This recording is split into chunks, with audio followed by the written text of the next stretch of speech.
लोकसभा चुनाव 2024 क्षेत्र जमशेदपुर और आज प्रधानमंत्री नरेंद्र मोदी जी का कार्यक्रम घाटशिला फुटबॉल मैदान मऊ भंडार में था, जिसमें काबू दत्ता भी गए थे। और हम जानने का यह सवाल पूछते हैं काबू दत्ता जी से, क्या प्रधानमंत्री नरेंद्र मोदी जी को उस ग्रामीण क्षेत्र में आने की क्या आवश्यकता था?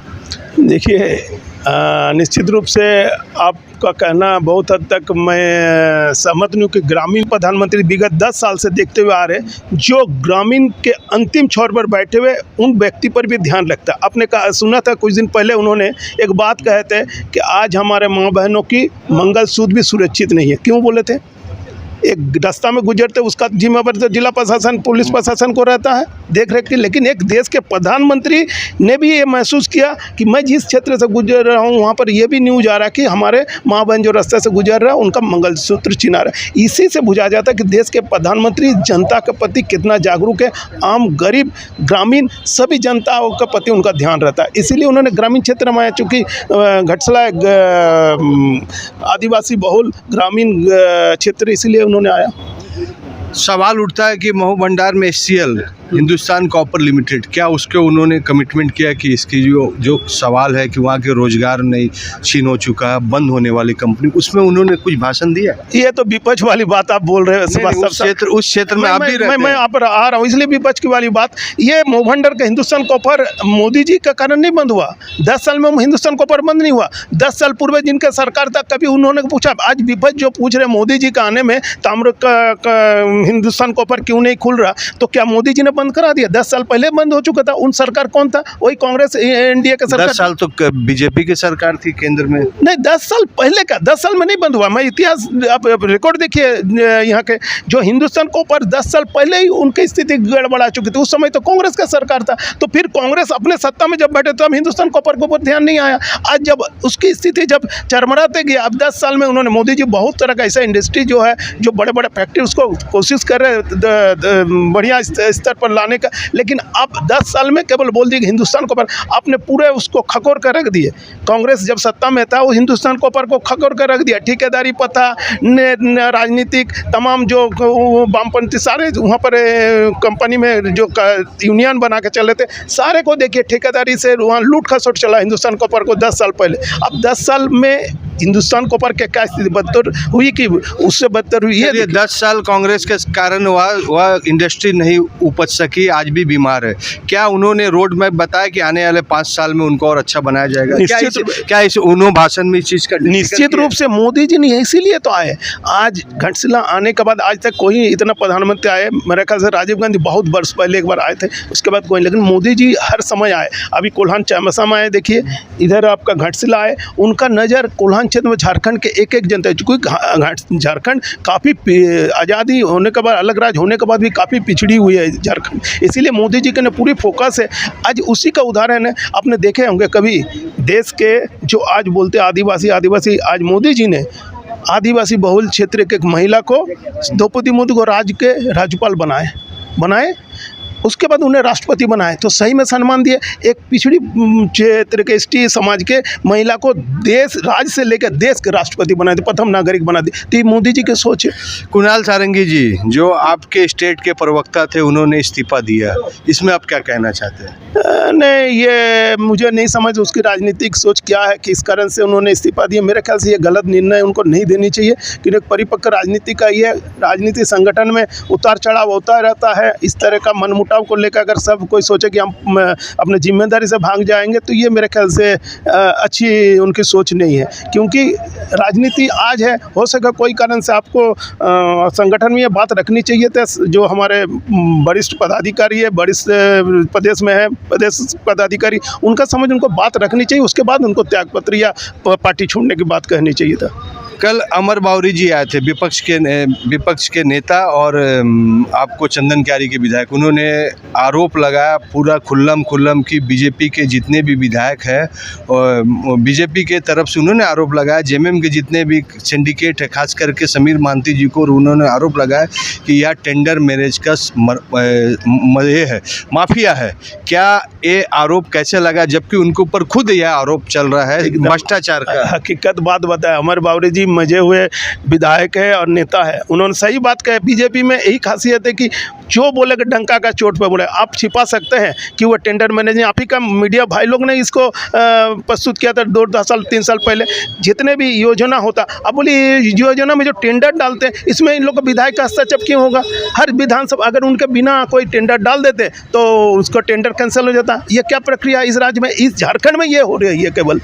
तो अमर बावरी जी के ऊपर भी तो आरोप है, उनको पर भी जांच चल रहा है। देखिए, अमर बावरी जी का जांच चलना और घटनास्थल में वास्तविक दिखाई दोनों फर्क है। अब सबको बोलते हैं बीजेपी का घर से क्यों नहीं पैसा निकल, अरे बाबा आपका घर से 35 करोड़ निकल चुका तो सही है ना। आप बोलिए एक मंत्री के प्रधान सचिव के नौकर के यहाँ 35 करोड़ निकलता है और वो कहता है अगर कोई नौकर 35 करोड़ का मालिक होंगे वो क्या नौकर होकर रहेगा? मंत्री जी का पैसा ही है, तब ना वो आज इस कटघरे में आ गए। इसीलिए जो जैसा कर्म करेगा उसका फल मिलेगा। और ये यही संभव है मोदी जी के कार्यकाल में, एक एक करके एक दर पर दर उतर रही है सबकी भ्रष्टाचारी। और आने वाला दिन देखिएगा, जो भी जनप्रतिनिधि चुनाव जीत के आएंगे उन्हें डर होगी कि हम अगर इस तरह का घटना करेंगे तो ईडी या जो भी हमारे संविधान के अनुसार भारत के व्यवस्था है इस जांच के संस्था के, वो किसी को नहीं छोड़ेंगे।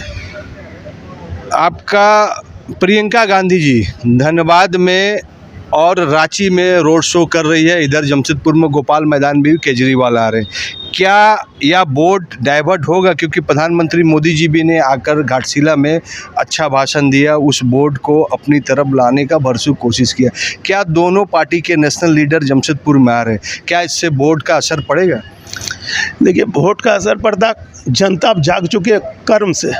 जिसका कर्म अच्छा होगा जनता उसको वोट देगा। वक्ता कोई भी अच्छा हो सके, हम आपके माध्यम से बहुत अच्छा बोल देंगे, लेकिन मेरा कर्म अच्छा नहीं होगा तो जनता हमको नहीं चुनेगा। मोदी जी का कर्म अच्छा है, मोदी जी ने अच्छा एक लीडरशिप का परिचय दिया, इसीलिए मोदी जी को वोट देता। मोदी जी का भाषण सुन के वोट नहीं देता, मोदी जी का कर्म देख के, उनका विजन जो है, उनकी जो सोच है देश के प्रति, आम जनता गरीब गुरबे के प्रति उनका जो सोच है, जो उन्होंने जो नवयुवक के प्रति जो सोच है, देश के आगे बढ़ाने के प्रति उनका जो सोच है, इन तमाम मुद्दों को देख के मोदी जी को वोट देता। वक्ता कोई भी, सोनिया गांधी आ जाए, चाहे राजीव गांधी आ जाए, चाहे बड़े बड़े नेता आ जाए, मोदी जी कर्म के अनुसार वोट मिल रहा है उनको। सवाल बहुत अहम है जमशेदपुर के लिए, एक तो पेच फंसा हुआ है और वह सवाल है एयरपोर्ट का। यह सवाल विद्युत वरण महतो जी से भी पूछा गया था और समीर मांती जी से पूछा गया, जो हमारे चैनल के वीडियो में है। फिर आपसे पूछा जा रहा है, 10 साल एयरपोर्ट का शिलान्यास होता है रघुवर दास की साथ और सब कुछ हो जाता है, लेकिन प्लेन टेक ऑफ नहीं करता है, ऐसा क्यों का बताता है? देखिए, एयरपोर्ट बनना छोटी मोटी बात नहीं, इसके लिए बहुत सारे प्रक्रिया से गुजरने के बाद एयरपोर्ट होती है। जो ये केंद्र सरकार की जिम्मेदारी है, एयरपोर्ट का प्रस्ताव लाया यहाँ के जनप्रतिनिधि विद्युत वरण महतो जी ने सोचा ग्रामीण क्षेत्र में बड़े एयरपोर्ट पड़ी हुई है, जो इतनी बड़ी भूखंड, उसको कैसे काम लायक बनाया जाए। तो उन्होंने अपना प्रस्ताव रखा केंद्र में, केंद्र ने प्रस्ताव को स्वीकार किया, लेकिन चूंकि उसके लिए पर्यावरण लेन एक्विजिशन जितने भी सारे व्यवस्था वो सारे राज्य सरकार से गुजरती है, तो ये प्रोसेस होने में देरी है। लेकिन मेरे ख्याल से आने वाला समय, मोदी जी जब बोले थे कि राम मंदिर नहीं बनेंगे, ये सारे विपक्ष ने कहा था नहीं बनेंगे, लेकिन मोदी जी ने राम मंदिर बना भी दिया, स्थापित भी कर दिया। ये इनका कर्म और कथनी और करनी में पर अमल होती है। समीर मांती जी कहा कि जिसका जब भूमि पूजा हो जाता है और उसके बाद 2 साल के अंदर उनका काम स्टार्ट हो जाता है, 10 साल अभी भी नहीं हुआ, क्यों ऐसे उन्होंने ऐसा? समीर मांती का ऐसे बहुत सारी योजना है जो भूमि पूजा होने के बाद घोषणा केवल हुआ, उसके बावजूद धरातल में नहीं है, तो क्या कहेंगे उसको? विधायकों के अपना विधानसभा का वो तो बहुत सारी योजना घोषणा कर चुके और वो धरातल पर नहीं आए। तो 2024 का अहम मुद्दा रहेगा एयरपोर्ट का जमशेदपुर के लिए।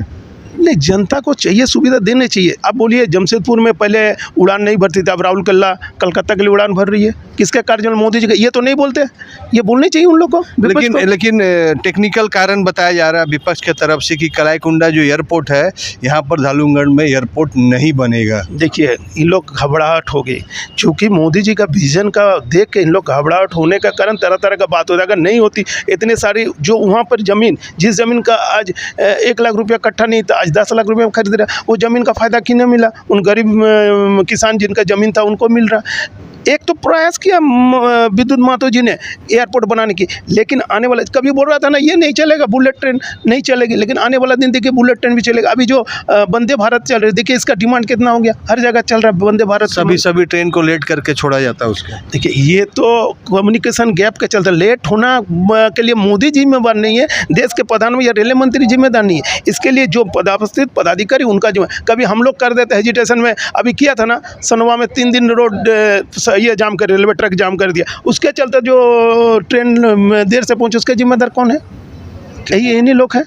चलिए, एयरपोर्ट का सवाल में इन्होंने कहा कि एयरपोर्ट बनेगा लेकिन उसमें कुछ कागजी कार्रवाई यानी पर्यावरण डिपार्टमेंट से अभी तक अप्रूवल नहीं मिला, जिसके कारण लेट हो रहा है। लेकिन जमशेदपुर की जनता दोनों प्रतिनिधि से ज़रूर इंतज़ार कर रही है कि एयरपोर्ट का निर्माण जल्द से जल्द हो, और इसके लिए दोनों प्रतिनिधि दोनों पार्टी की तरफ से यह बोला जा रहा है कि एयरपोर्ट का निर्माण हो। जमशेदपुर का लोकसभा चुनाव और झारखंड का लोकसभा चुनाव पूरी तरह अंतिम समय में है, और पूरी तरह नेशनल पार्टी के नेशनल लीडर है वह भी इस मंच में आकर अपनी बात रख रहे हैं, लेकिन अंतिम फैसला तो मतदाता ही करेंगे वह किसको जिताते हैं। लेकिन यह चुनाव बहुत दिलचस्प होते जा रहा है और आरोप प्रत्यारोप का आरोप पूरा लगते जा रहा है। अब देखना है कि मतदाता इस भाषण को किस ढंग से लेते हैं, या तो समय बताएगा, लेकिन चुनाव पूरी तरह आरोप प्रत्यारोप को दौर में चल रहा है। एडी लाइव का वीडियो को लाइक कीजिए, चैनल को सब्सक्राइब कीजिए। एडी लाइव को पूरी टीम की ओर से सभी को धन्यवाद। जो